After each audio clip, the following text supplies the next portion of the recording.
성도 여러분, 그간 안녕하셨습니까? 오늘 4월 27일, 4월 마지막 수요일 창세기 강해 함께 나누겠습니다. 오늘은 창세기 30장 1절에서 24절입니다. 구약성경 43페이지 1절에서 24절까지 같이 읽지는 않습니다. 제가 중요한 부분만 제가 함께 나누도록 하겠습니다. 지난주에 우리가 나누었던 것, 야곱의 첫 아내 레아였죠.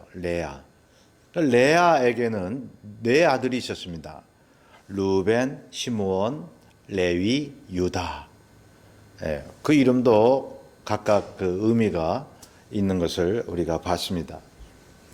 그래서 1절부터 보면 레아의 동생, 즉 야곱의 둘째 아내 라헬이 언니를 시기하는 거죠. 왜냐하면 자기는 애를 못 낳고요. 남편이 언니하고 이렇게 이제 물론 언니가 먼저 야곱과 결혼을 했지만 언니가 먼저 아이를 낳고 하는 것을 질투하고 시기했다고 말하고 있습니다. 그러니 이 라헬이 남편에게 가서 왜 언니한테만 가서 애를 낳느냐? 나에게도 애를 낳을 수 있도록 해달라. 그랬더니 야곱이 화를 냈다 그랬죠. 그게 어디 내가 할 일이냐? 하나님께서 하시는 것이지.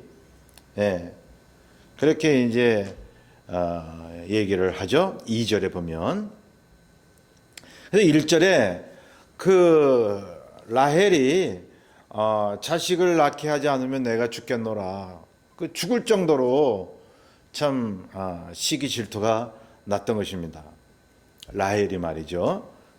그래서 3절에 보면 라헬이 아이 못 낳는 것이 너무 억울한지 자기 시녀 있지 않습니까? 시녀 빌하에게 이제 남편을 보내는 것이죠. 내 남편과 동침을 해서 아이를 낳아라 하는 것이죠. 참 이 라헬도 참 이 성격이 조급했던 모양입니다. 그래서 시녀 빌하와 동침해서 아이를 낳으면 그 아이를 자기 아기로 삼으려고 했던 것이죠. 당시 구약 시대에는 이 일부 다처제가 성행했습니다.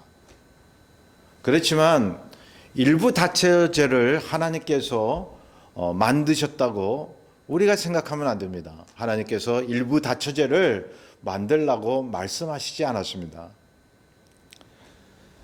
단지 그 일부 다처제를 통해서 하나님께서 선을 이루셨다는 것입니다. 사람들의 편의와 욕심이 있지만 그러나 이것을 통해서 하나님이 선을 이루신다는 것입니다. 우리가 지난번에 몇 번씩 우리가 다루었죠. 인간의 죄와 실수를 통해서 하나님께서 하실 일을 하신다는 것이죠. 하나님께서 그것을 만들어낸 게 아니고 인간의 죄를 짓게 하신 것이 아니고 인간이 죄를 졌지만 그걸 통해서 합력하여 선을 이루시는 것입니다. 모든 게 하나님의 뜻대로 되었죠. 그 과정에 있어서 사람들이 했던 방법, 수단은요, 하나님의 뜻이 아닐 수 있는 것입니다. 그래서 거듭 말씀드려요. 하나님의 뜻이 아님에도 불구하고 그게 하나님의 뜻대로 됐다는 거예요. 자, 쉽게 우리가 예를 볼 수가 있잖아요. 요셉이 이복 형들에게 팔려가지고 애굽으로 이제 갔잖아요. 하나님이 원하셨겠습니까? 요셉의 이복 형들에게 요셉을 팔아라 그러고 말씀을 하셨나요? 아니라는 것입니다. 이복 형들이 동생 요셉을 시기해서 웅덩이에 넣었다가 지나가는 애굽 상인들에게 팔아 넘겼던 것입니다. 그런데 그것이 바로 이스라엘을 기근에서 구하는 놀라운 하나님의 역사로 바뀌었다는 것입니다. 이게 참 성경의 그 맥이 말이죠. 흐름이 참 신비로워요. 선으로 바꾸신 우리 하나님, 5절에 보면 라헬의 시녀 빌하가 야곱의 아들을 낳으니 그 이름이 단이다라고 이제 이름을 지었습니다. 억울함을 푸셨다는 뜻이에요. 단, 단지파의 시조 단을 낳았던 것입니다. 자, 6절부터 보면 빌하를 통해 낳은 아들이 2명 나오죠. 2명. 말씀드린 단, 억울함을 푸셨다. 이제 라헬의 그 억울함을 푼 거예요. 비록 시녀를 통해서 아이를 얻었지만 그러나 이제 그 억울함을 풀었죠. 그 다음에 빌하를 통해서 낳은 아들이 납달리다라는 뜻이에요. 경쟁함 이런 뜻이에요. 그러니까 언니하고 경쟁해서 낳았다. 내 몸에서 나오진 않았지만 내 시녀를 통해서 내 남편의 아이를 얻었다 이거죠. 그래서 납달리는 언니와 크게 경쟁해서 이겼다. 그런 뜻을 가지고 있는 것이죠. 그러니까 경쟁한다라는 뜻이에요. 납달리는. 자, 9절부터 보세요. 레아가 보니까 자기 동생 라헬이 자기 시녀를 통해서 아들을 막 낳거든요. 그래서 이 언니 레아가 저런 방법도 있구나. 그래서 레아도 자기 시녀 실바를 통해서 야곱의 아들들을 낳게 되는 것입니다. 그래서 실바를 통해서 낳은 아들이 첫째로 갓이라고 하는 아들입니다. 갓은 이 복되다라는 뜻이죠. 갓지파의 시조가 됐죠. 그 다음에 아셀이라는 아들입니다. 기쁨이라는 뜻이에요. 아셀 지파의 시조가 됐습니다. 자, 이제 14절에 다시 이제 내용의 방향을 좀 바꾸죠. 르우벤이 누굽니까? 레아가 낳은 첫 아들입니다. 장자입니다. 12아들 중에서 제일 먼저 태어난 그러한 사람이 르우벤이죠. 밀 거둘 때에 르우벤이 들에서 합 한 채를 얻어서 그 어머니 레아에게 주었다라고 나옵니다. 이 합 한 채가 뭘까요? 식물의 이름인데요. 토마토보다 작은 노란색 열매라고 그래요. 제가 사진을 봤더니 꼭 인삼 같이 사람의 모양처럼 생겼어요. 근데 당시의 사람들은 이 식물의 뿌리가 사람의 신체의 하반부와 같이 생겼기 때문에 이걸 먹으면 아이를 낳을 수 있다는 그걸 믿었습니다. 뭐 과학적 어떤 증거는 없지만 그걸 그렇게 아주 철떡같이 믿은 거죠. 그래서 르우벤이 그 합 한 채를 가지고 어머니에게 갖다 준 거예요. 어머니가 누구요? 레아. 그러니까 보니까 이 르우벤이 보니까 자기 어머니하고 그리고 이제 또 라헬이라는 그러한 자기 어머니의 이모죠. 이모 그 라헬과 이제 아기 낳는 걸 가지고 막 이제 갈등이 있고 또 시녀끼리도 막 그런 관계를 볼 때 자기 어머니가 더 많은 아이를 낳게 해달라고 이렇게 이제 합 한 채를 이제 어머니에게 준 것 같습니다. 그 당시엔 말이죠. 아이를 무조건 많이 낳는 게 축복이라고 여겼어요. 하나님의 언약도 그 내용이 있지 않습니까? 하나님이 아브라함에게 야곱에게 네 후손을 번성케 하리라. 땅과 후손의 약속 말이죠. 자, 그랬더니 라헬이 그걸 알았어요. 자기 언니 아들이 언니한테 아기 많이 낳으라고 이렇게 합 한 채를 가져다 주는 걸 보고 언니한테 가서 통사정을 하는 거예요. 그 합 한 채 내게 달라. 언니는 그래도 아들을 몇 명 낳지 않았느냐. 나는 한 사람도 못 낳았다. 물론 시녀를 통해서 얻었지만 그 합 한 채를 달라고 요구를 합니다. 자신은 아이를 못 낳고 있었기 때문에 라헬이 말이죠. 15절에 보면 레아가 동생이 와서 그렇게 요청을 하니까 그 합 한 채를 동생에게 주는 대신에 너 내 남편 뺏어갔지? 네가 내 동생이면서 내 남편하고 결혼을 해서 그렇게 내 남편이 너한테 가게끔 했지. 그 남편 돌려다오. 이런 얘기 하잖아요. 그래서 이 합의를 해요. 둘 사이에. 그래서 그 라헬은 언니한테 합한 채를 받고 이 라헬은 남편인 야곱을 언니한테 보내는 거죠. 예. 16절에 이제 그 남편 야곱에게 얘기를 하죠. 합한 채로 당신을 샀노라. 예. 내가 동생 라헬한테 합한 채를 주고 아기 낳으라고. 대신 남편 당신을 나한테 오게 했다는 거죠. 예. 그 밤에 야곱과 동침해서 그래서 5번째 아들을 레아가 낳게 되는 것입니다. 5번째 아들이 누구죠? 이사갈이다. 예, 이사갈. 예, 이 값을 주고 샀다라는 뜻이에요. 이 값이다라는 뜻입니다. 레아가 자기 시녀에게 이제 그 자기 동생이죠. 시녀가 아니고 동생에게 남편을 준 값이다라고 하는 거죠. 그리고 그 다음에 20절부터 보면 스불론을 낳게 됩니다. 거하다라는 뜻이에요. 7번째로 디나라고 하는 딸을 낳게 됩니다. 디나. 예, 거기 다 나오죠. 20절 보면은. 그러니까 7 자녀를 낳게 되는 거예요. 이 레아가. 예. 네 여자가 말이죠. 레아 그 시녀 실바, 그 다음에 라헬 그 시녀 빌하. 이렇게 네 여자가 한 남자 야곱을 막 그냥 주거니 받거니 막 그러네요. 예. 뭐 경쟁과 타협의 그런 관계로 네 여자가 이렇게 있었습니다. 참 이것도 말이죠. 하나님이 이스라엘의 12지파의 초석을 놓는 과정 아닙니까? 야, 이게 사람들이 서로 욕심 갖고 시기 질투하고 남편 뺏고 막 이런 가운데 애를 낳고 그게 말이죠. 이스라엘의 12지파가 되었어요. 이스라엘 모든 민족의 지주 역할을 하는 지파의 선조가 됐다는 것입니다. 얼마나 이 참 중요한 이 모티브입니까?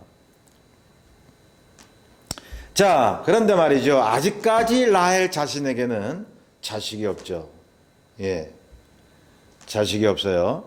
그래서 이제 하나님이 라헬을 이제 아이를 낳을 수 있도록 태를 열어주셨다라고 이야기합니다. 예. 여러분, 한나도 그렇고 여기 나오는 라헬도 그렇고 말이죠. 하나님께서 정말 요긴하게 쓰시는 사람과 어떤 상황은 말이죠. 뒤늦게 나타나는 경우가 있다라는 것입니다. 왜요? 인내와 또한 믿음을 하나님이 요구하시고 그걸 통해서 그 열매를 통해서 하나님이 선의 그 결과를 우리에게 보여주시기 때문에 그런 것입니다. 그래서 하나님이 쓰시는 사람들은요. 이렇게 늦게 성공하고 이렇게 열매가 늦게 나타나는 경우가 있어요. 성경적이에요. 기다리게 되어 있습니다.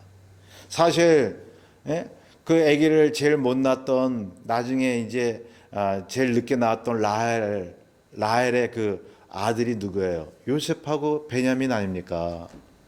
하나님께서 다른 지파도 사용하셨지만 이 요셉을 통해서 이스라엘을 구원하지 않습니까? 참 이게 하나님께서 귀하게 쓰시는 이 요셉을 낳게 하기 위해서 그토록 오랜 기간을 두셨다는 것입니다. 자, 이 라헬이 낳았던 아들이 2명이죠. 요셉과 베냐민인데, 자, 요셉은 더함이라는 뜻을 가지고 있어요. 그리고 나중에 베냐민을 낳는데, 베냐민을 언제 낳아요? 여행 중에 라헬이 낳는 것입니다. 예. 그래서 이 라헬이 여행 중에 그 베냐민을 낳다가 난산으로 사망을 하게 되죠. 그래서 베냐민은 말이죠. 어머니 얼굴도 모르고 자란 아이죠. 요셉은 어머니를 잃고 그러니 아버지 야곱이 다른 형제보다 요셉을 베냐민을 특별히 사랑했던 것입니다. 예. 자, 그러니 여러분 야곱이 여태껏 이어오는 과정 속에서 하나님의 사역을 착착 준비하고 있더라는 것입니다. 인간의 사건이고 인간의 실수와 죄가 드러나는 일들이지만은 그 속에 하나님께서 역사하시는 운행하시는 섭리가 흐르고 있다는 것입니다. 성도 여러분, 이 땅에 아직 사람들이 마음대로 탐욕대로 살고 자기 욕심대로 사는 것 같아도, 그래서 인간의 죄로 말미암아 세상이 어두워지는 것 같아도 하나님께서 그걸 통해서 하나님의 영원한 빛, 그 복음의 말씀을 점점 세워 나간다는 사실을 우리는 알아야만 할 것입니다. 그래서 히브리서 12장에 하나님의 나라를 위해서 세상을 흔드신다고 말씀하시잖아요. 예. 그래서 이 신앙인의 삶은요, 어두운 면과 밝은 면이 항상 있어요. 항상 병행해요. 근데 이 밝은 면, 하나님의 나라가 말이죠, 이 어두운 면을 사용하는 거예요. 그래서 결국은 이 역사 무대가 끝날 때에, 주님 오실 때에 그 하나님의 나라, 빛의 나라는 어둠을 점령해 버리는 겁니다. 그때는 말이죠, 어둠의 세계를 찾을래야 찾아볼 수 없는 그때가 되는 것입니다. 자, 야곱이 외삼촌 집에 라헬을 얻기 위해 출연을 일했죠. 또 그러니까 이 라헬을 얻지 못하고 레아를 얻은 거예요. 그 야곱의 뜻에 어긋나게 외삼촌이 그거를 딱 틀었어요. 그래서 이제 참고 라헬을 주세요. 네, 라헬과 결혼하게 해주세요. 해놓고 이제 라헬을 아내로 삼고 7년을 더 일했던 것입니다. 처음에는 7년이라고 레아를 얻었고요. 그 다음에 라헬을 얻고 7년을 더 일했어요. 그러니까 도합 14년이죠. 근데 이 라반이, 외삼촌 라반이, 이 요셉이 일을 잘하거든요. 요셉이 일을 잘하니까, 이 요셉 때문에 말이죠. 야곱, 죄송합니다. 야곱 때문에, 야곱이 일을 잘하니까, 이 야곱 때문에 이 라반이 상당한 부를 얻게 되었어요. 그래가지고 품삯을 주고 더 일해달라고 이제 요청을 하죠. 그래서 6년을 더 일하게 됩니다. 6년을. 그러니까 도합 몇 년이에요? 20년이죠. 14년 플러스 6년. 그래서 이 20년을 외삼촌과 함께 이제 거주하게 되는 것이죠. 근데 만약에 그 14년 끝나고 내 처자식 데리고 나 고향 돌아가겠습니다 했다면 많은 부를 누리지 못했을 거예요. 근데 야곱이 외삼촌 라반의 말에 순종하여 여러분 6년을 더 일하면서 재산을 쌓아가면서 자손도 점점 성장하면서 거대한 족장시대의 그러한 거부의 그러한 그 장자권의 축복을 이어받은 사람처럼 막강한 하나님 주신 축복을 가지고 고향 땅으로 돌아가게 되는 것입니다. 그것이 바로 하나님께서 아브라함, 이삭, 야곱에게 말씀하셨던 땅과 후손의 약속, 번성에 대한 약속이 이루어지는 거 아니겠어요? 성도 여러분, 사실 이 야곱은 외삼촌 라반에게 억울하게 당한 거예요. 그렇죠? 속았어요. 그러니까 이 야곱도 아버지 이삭을 속이지 않았습니까? 예, 형을 속이고. 그래서 이제 외삼촌에게도 그렇게 똑같이 당했다고 이제 얘기들을 하는데요. 아무튼 이 외삼촌 라반도 이 속임수를 잘 쓰고 이 야곱을 이용을 했단 말이죠. 아무튼 간에 그걸 통해서 말이죠, 하나님께서 야곱에게 부를 안겨주셨던 것입니다. 그리고 자손들을 번성케 하신 것입니다. 예. 그리고 돌아오잖아요. 본토로 돌아오잖아요. 예. 베들에서 하나님 뭐라고 말씀하셨어요? 네가 다시 이 땅으로 돌아오리라. 그 말씀을 믿고 가지 않습니까? 그래서 에서를 만나면서 고민했는데 약복강 나루터에서 하나님 나에게 복을 내리소서. 하나님께서 에서의 마음을 움직이시니까 말이죠. 그러니까는 하나님께서 그 에서의 마음을 누그러뜨리셔서 그 동생 야곱을 환대하게 만드시지 않았습니까? 그 야곱이 형 에서의 얼굴 보니까 하나님 얼굴 보는 것 같습니다. 이게 참 갈등과 화해의 역사를 통해서 하나님이 놀라운 섭리를 보여주고 있지 않습니까? 결론적으로 말씀드립니다. 우리에게는 여러 가지 억울한 일과 뜻하지 않은 일, 우연의 사건이 많이 일어납니다. 그래서 실망도 많이 하죠. 그런데요, 그것이 하나님의 사건이라는 것입니다. 하나님의 허락 없이는 참새 한 마리도 떨어지는 법이 없다고 말씀하셨습니다. 여러분, 그 믿음을 가지세요. 하나님이 모든 것에 개입하시는 것입니다. 그 사건을 통해서 하나님이 내게 주신 계획을 이루어 나가시는 것입니다. 그 믿음으로 사시기를 간절히 소원합니다. 기도하겠습니다. 사랑해 주님 감사합니다. 오늘 야곱이 20년 동안 이제 외삼촌 라반의 집에 있으면서 여러 가지 힘든 일도 있었지만, 그러나 하나님의 복과 또한 자손을 거느리는 귀한 동기가 된 것을 우리가 나누었습니다.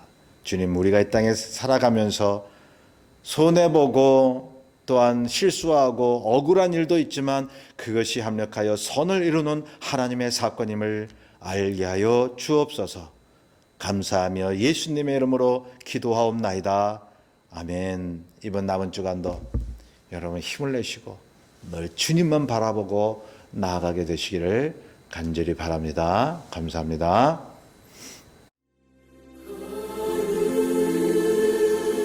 거룩하시는